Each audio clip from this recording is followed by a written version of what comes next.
folks, and welcome to your outlet for outdoors and Western lifestyle, The Ben Show. I am your host, Rebecca Wanner, a.k.a. Beck. We say this each week. We love hearing from all of you, your comments, stories, ideas.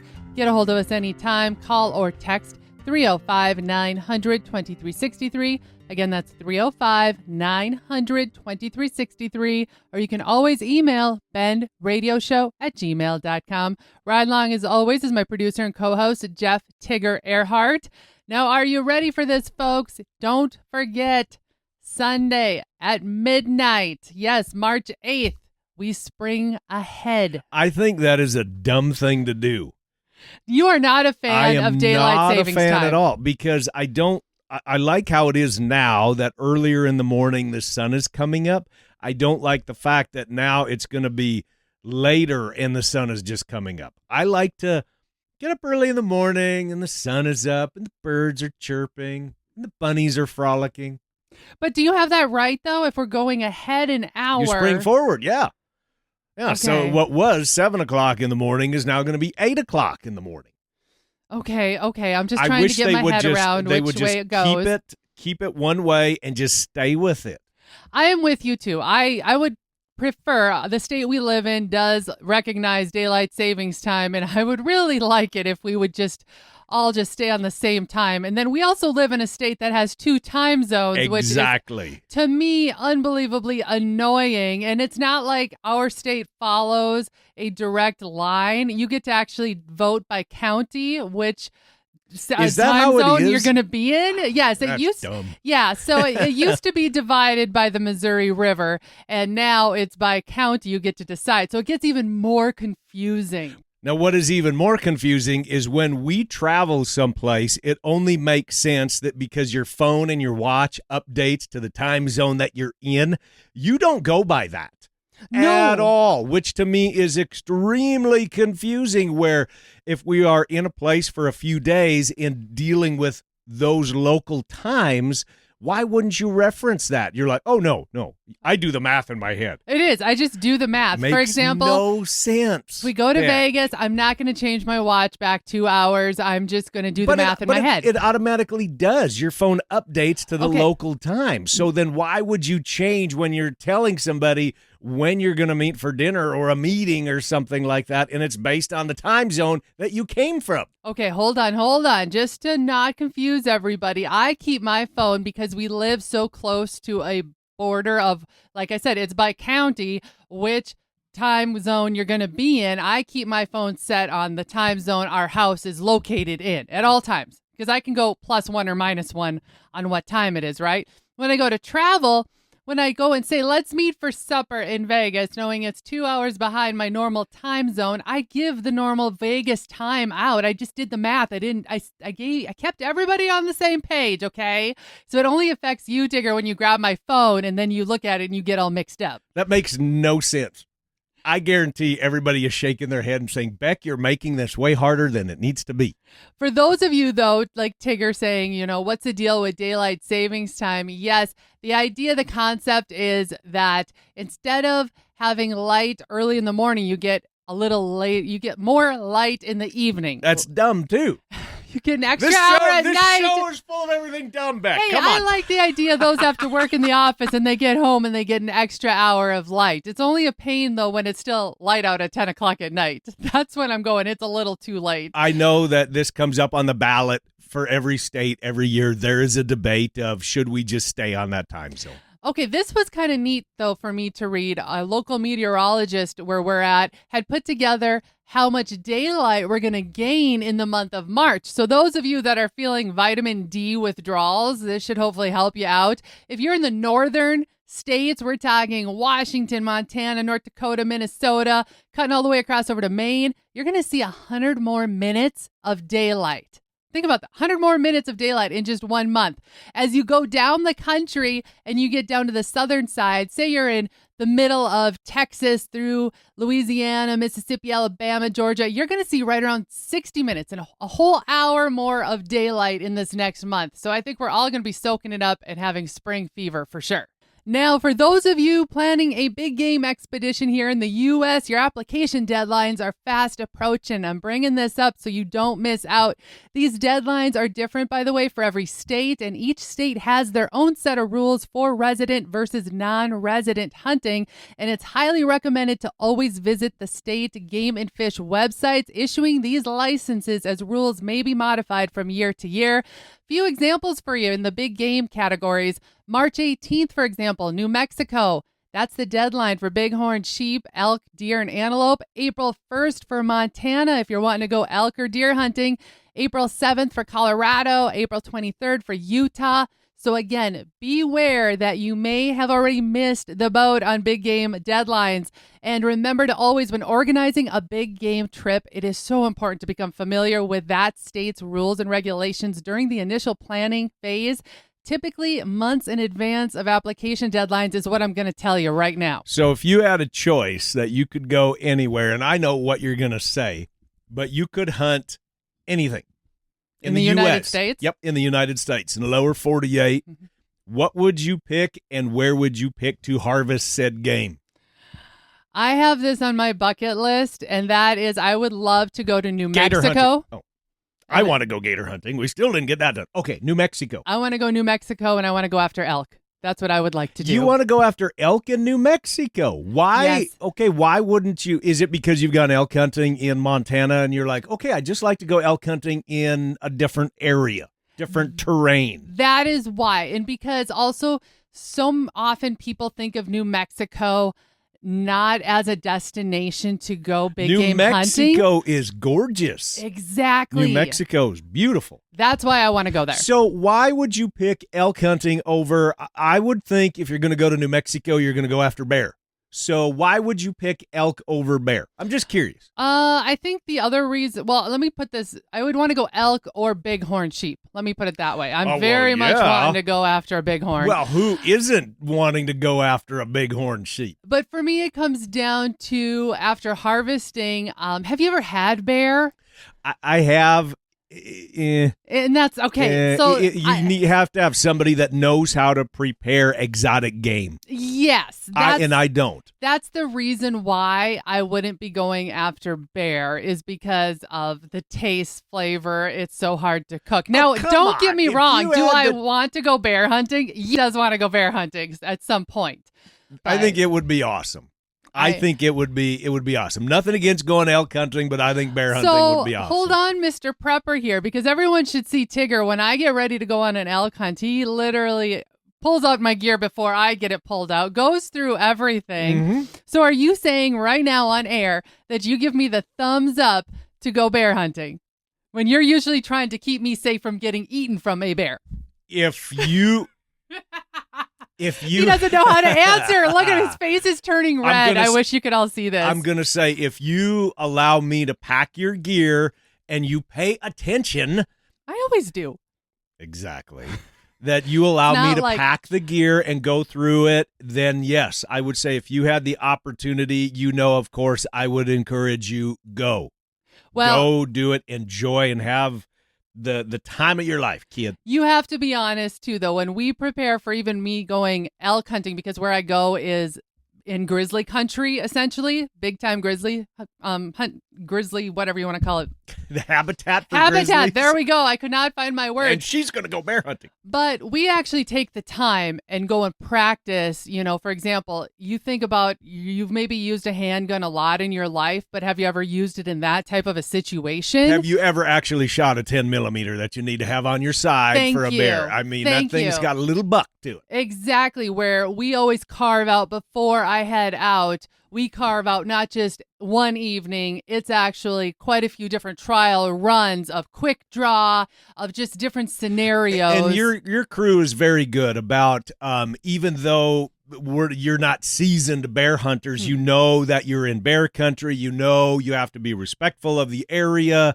it's not going in there and guns a-blazing and yeehaw, and you're going to go harvest an elk, and it's going to be there. I mean, you guys take it very, very serious because you know that anything could happen out there, and you need to be prepared. So. We do, and the other side of it, too, is we're always hunting with youngsters. When we go out, we're typically bringing some youth that this may be their first time ever elk hunting, and we need them to be just as aware. And a lot of times, they sometimes tend to get a little bit, I don't want to say cocky or what, but, you know, we have to bring them back down to earth and remind them that, no, we are literally walking dinner bells, okay? Right. So, anyway, but before we go to break, I'm going to throw this out there, though. For those of you that are starting to go into some of these areas, or you're planning some trips to national parks like Yellowstone, Glacier, Rocky Mountain National Park, those areas, just remember this spring, you're still bear bait. They're coming out of hibernation. So this is a good reminder, too, to just be very aware when you're out in the backcountry. Okay, we're going to take a short break. We're listening to The Ben Show. We've got more right after this.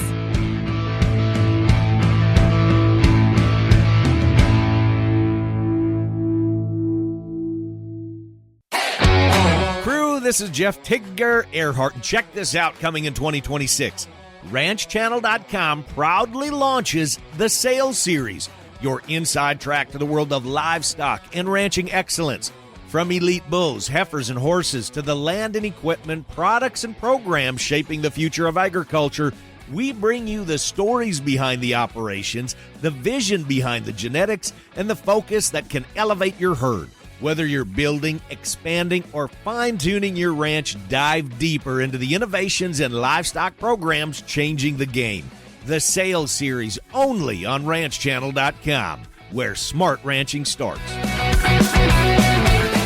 Is there that particular pair of boots or that shirt or pair of jeans that you just can't find anywhere else? Check out Medora Boot and Western Wear. Medora Boot and Western Wear is the go-to for boots, jeans, especially jackets, and even those hard-to-find accessories that make perfect gifts. Check out MedoraBoot.com, or better yet, give Kim a call at 701-623-1005 and tell Kim that Tigger and Beck sent you. For the latest in Western and outdoor practical and fashionable wear, there is only one, Medora Boot and Western Wear. This is Beck. First, I appreciate all of you for listening and making The Bend part of your week. Many of you have asked, how do I catch past episodes? The answer is super easy. Head to thebendshow.com and click on the Shows tab. There you can listen to every episode all the way back to episode 1. Podcasters, head to your favorite podcasting app and search The Bend. You'll find us. Be sure to follow and subscribe and never miss another episode again.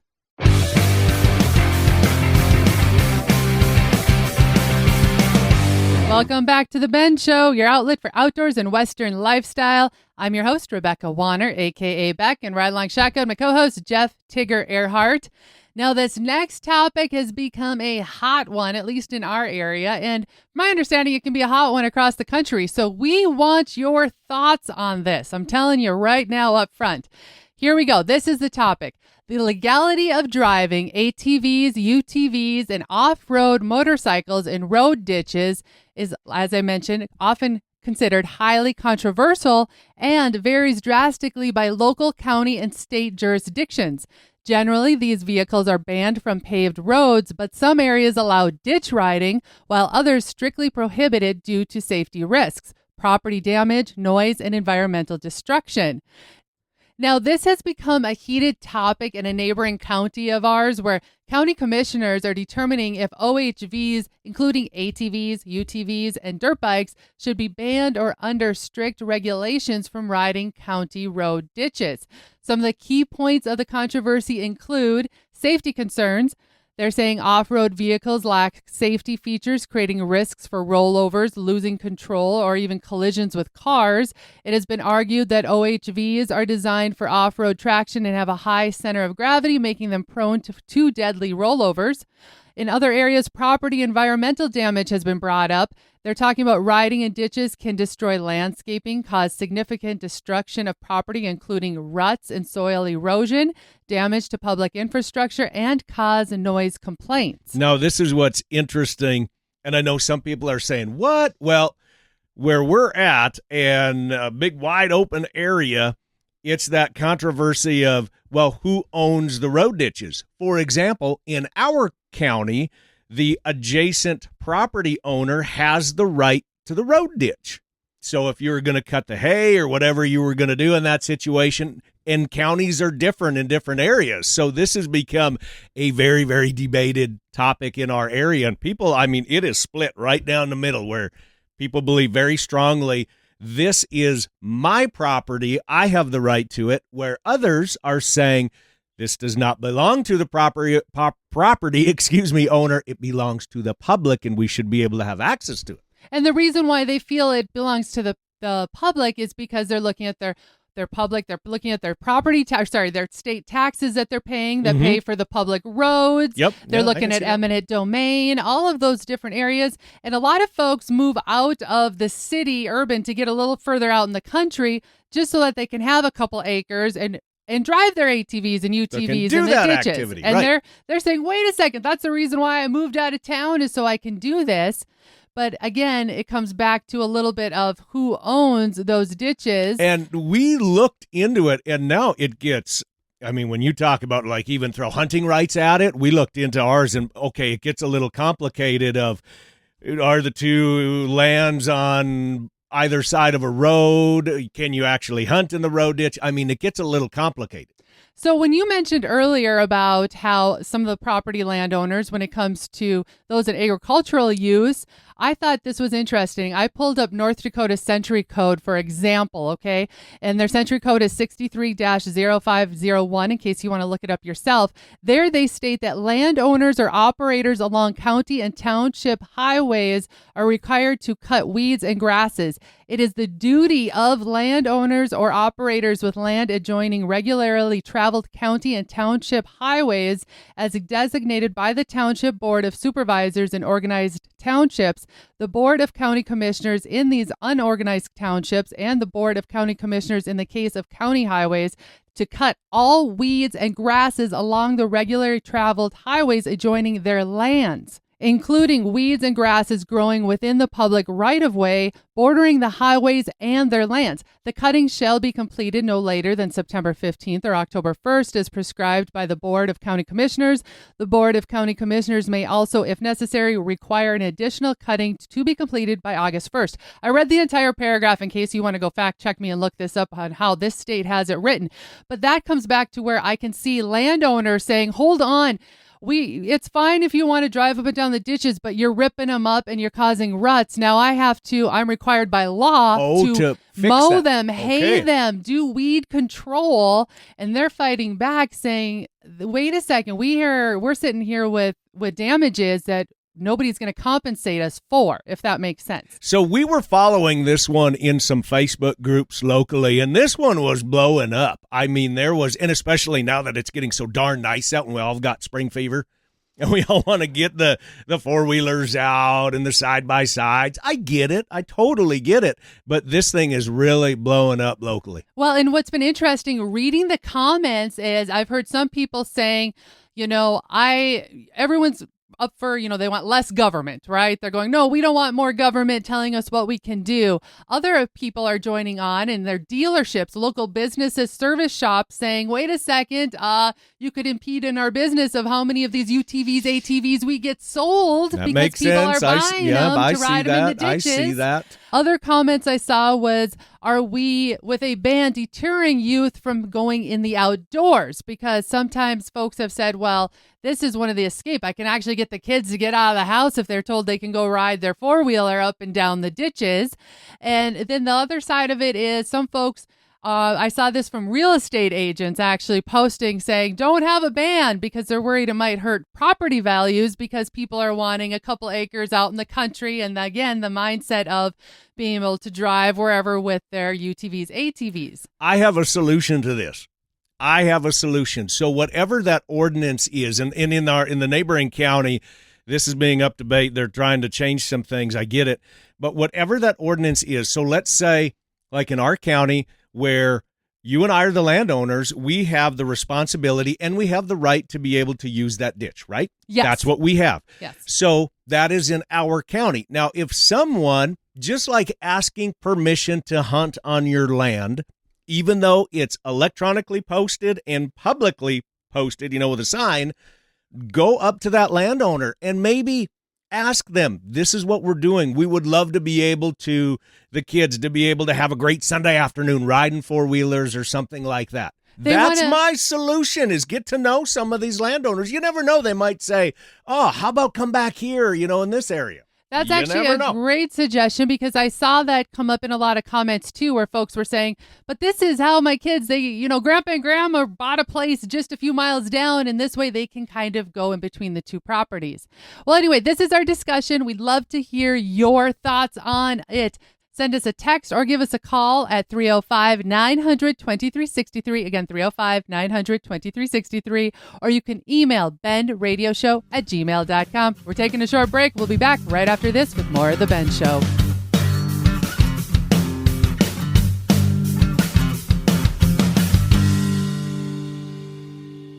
It's the sale worth waiting for. CK Bar Ranch. Simmental and Simangus bulls designed to add pounds and profit to your program, where bulls offer the best of both worlds with proving calving ease and growth to maternal strength. Join the CK Bar Ranch crew Friday, April 3rd at St. Ange Livestock in St. Ange, South Dakota. Bid and buy online at DV Auction, and videos, catalogs, and sale information available at ranchchannel.com and ckbarranch.com. Join us April 3rd in St. Ange, South Dakota for a powerful set of bulls ready to go to work for you.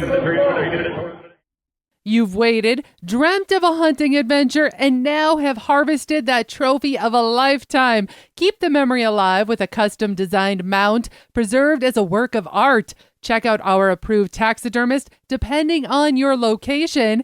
The award-winning Schneider Taxidermy is located in Helena, Montana. When hunting the Dakotas, JB's Wildlife Designs in Mandan, North Dakota. Then Shadron Creek Taxidermy in Nebraska. And for the Central USA, Little Rack Taxidermy in Macomb, Illinois. Reach out to The Ben Show and let us help you find the right taxidermist. Do you want to promote your product or your event? You want to get in front of the right audience? You want to make your business grow, take it to the next level. You know you need more, and that's where Beck and I come in. We can help. Drop us a message and find out more today. Welcome back to The Ben Show, your outlet for outdoors and Western lifestyle. I'm your host, Rebecca Wanner, a.k.a. Beck, and Jeff Tigger Erhardt is sitting across from me. Now, just a little heads up, we're into March, and that also means that St. Paddy's Day is not far off. Oh, the luck of the Irish. Yes, this year it falls on a Tuesday, which I think is awesome because, to me, in my opinion, you can have a St. Paddy's party the weekend before, and you can have another one the weekend after. That's good thinking. I'm bringing this up, though, because how many of you still go and celebrate St. Paddy's? And I don't care how old you are, because get this, it is made for all ages. So are we going to host our pinochle party? We didn't last year. I don't know what the deal was last year. That got too cold or something. I don't remember. But the year before, we had a pinochle party at our place on St. Patrick's weekend. And it was awesome. So are we going to do that again? Well, that's what I was bringing this up, honey, because you are putting me on the spot to clean said shop. Yes, the time is here. We've only got a week and a half out, but we're just like everybody else under the gun then. Are we going to have a party? And I will be honest. I will say there are two holidays that are the ones to host if you want no drama and the least amount of stress. And that would be first Halloween, a Halloween party. Yep. Second is a St. Paddy's party. I'm telling you, they are super easy to host. And we did the car party. Yes, we did pinochle, and we had, oh my gosh, because we had 5 or 6 tables? We had 6 tables of 4. That's what we, okay. So and 24 people involved. And then we did a round robin is kind of how we did that. And we had prizes and everything for that too, didn't we? It was a lot of fun. It took like 3-4 hours. We had a great time. Oh, it was awesome. If you're familiar with Pinochle, you're wondering how we did it. The winners stayed at the table. The losers had to move to the next table. And we just kept moving around until everybody had played against everyone else. And yes, we did have a kitty. It was not gambling, so nobody can come at us or anything like that. It was used for food and drinks, y'all. That's what it was. But I gotta say, with our adult friends, They loved this because so often the kids then are off doing their own thing. They're at that age where they don't want to hang out with mom and dad. And now it's March, and really St. Patty's, it's not really a holiday you celebrate with the kids. So getting together with adults is so much fun. The other reason why I love hosting a St. Patty's party. Green beer.